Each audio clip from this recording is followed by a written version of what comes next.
In this video, you're going to see how to replace the graphics on a door with new ones, which is pretty straightforward until it goes wrong, which you're going to see in a few seconds. To begin with, what you want to do is you want to take off the handle, which obviously makes it much easier to wrap. And door handles on doors are pretty straightforward. Take the screws off the top, Allen wrench, pull the handle out in most cases, and that obviously makes the door super flat. And what's always nice when you take a wrap off is to see where any mistakes were. In this case, the edge was beveled and it was cut straight. So definitely when on the reinstall, you want to look out for that. And here you can see lots of snot underneath the door, which is those little flakes of material that are underneath. So you want to scrape that off. And now taking the wrap off with normal door material, when you take the wrap off, it should not damage the paint. It should just come right off and the original paint stays on. But in this case, two things have gone wrong. First off, the material used on the door is material used for cars, so it's highly aggressive.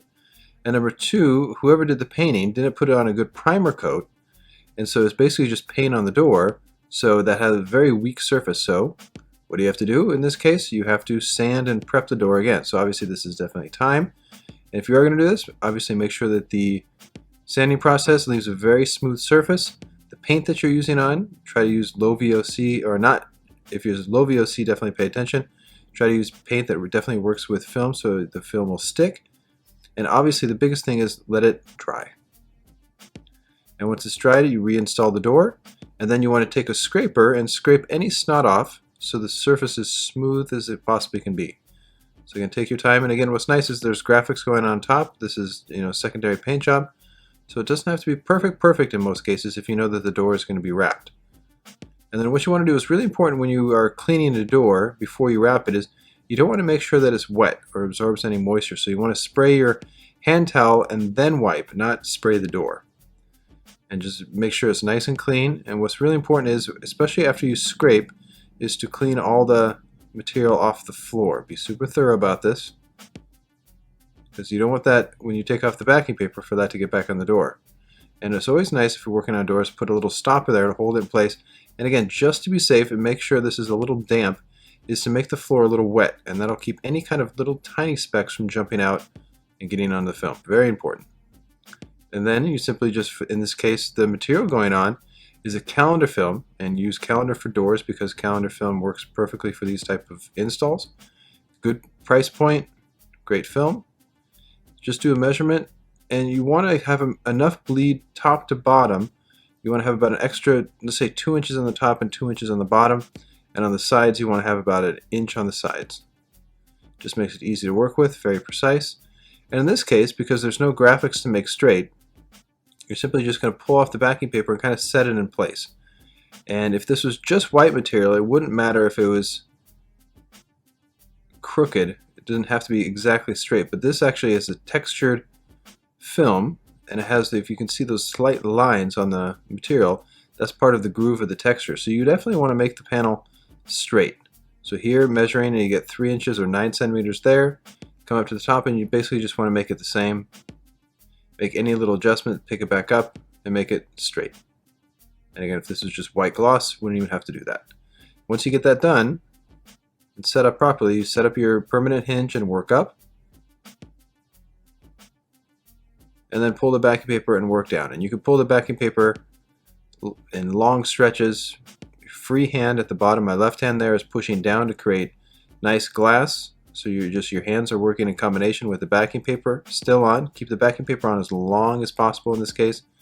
You simply pull and squeegee and just kind of work evenly left to right, and then come down, and the backing paper comes off. So what you want to do here is, once you get about, let's say about 6 inches from the bottom, pick it back up, and the left hand is keeping the material away, and then you simply squeegee down towards the bottom. And try to just work in short strokes as opposed to side. Makes it a little less frustrating in this point. Then you want to click your blade so you have a fresh one, and just in this case your blade is going to be parallel to the edge, because on the 3 sides of this particular door, the edges on the sides are 90 degrees. So you want your blade to be totally parallel. And always before you cut, you always run a finger from the top to the bottom to make sure that the edge is perfectly set up. This is really critical to get good cuts on a door. And another critical thing is as you cut, the material gets a little loose as it comes off because it's a long piece. So what you want to do is you want to make little cuts to the side to make these panels shorter, so when your freehand is pulling, it can pull with good tension, and then you just set the extra material there. So that's a nice little tip for that, so you get a nice good clean cut from top to bottom. Always slow down by the floor so you don't cut the floor, and then always run your finger to seal. So you run your finger to set up, run your finger to seal. Same thing here. You're running your finger, and again, this is a 90-degree cut. So your blade is just flush in parallel. The free hand is pulling the material away so you don't have a jagged cut at the top. Very critical.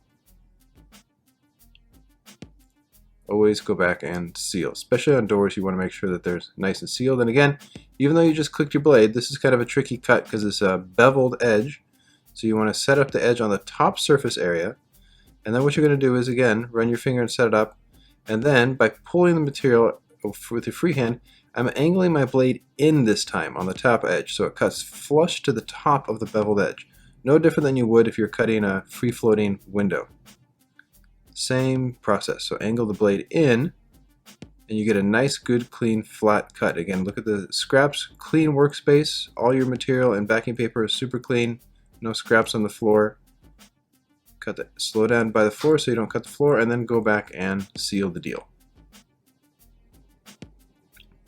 And again, it's always just about doing the right steps, being methodical. No need to rush, because if you do the right steps, the door will go on super quick. And then cut out the section for the handle, put the handle back in, very straightforward. And again, just try to be super precise here, don't rush this. Make sure you're aligned before you put the screws in. You don't want to damage the door. So make sure it hits those points where the holes are for the screws. Once you get that set up, you just simply screw it back in. Nice and easy. And then obviously tighten it up with the Allen wrench. You don't want that coming out. And again, just make sure it works. And then again, before you leave, even though you did all the right steps, it's always good to just do a double check on the edges, make sure everything's nice and set up. Super thorough. Again, don't skip any steps. Make sure the trash is nice and compact. Super clean workspace. Clean door. Always just make sure you shut the door and just open it just in case. The door handle doesn't work properly, and here's the finished product. Edges are super tight, no snot underneath the first surface.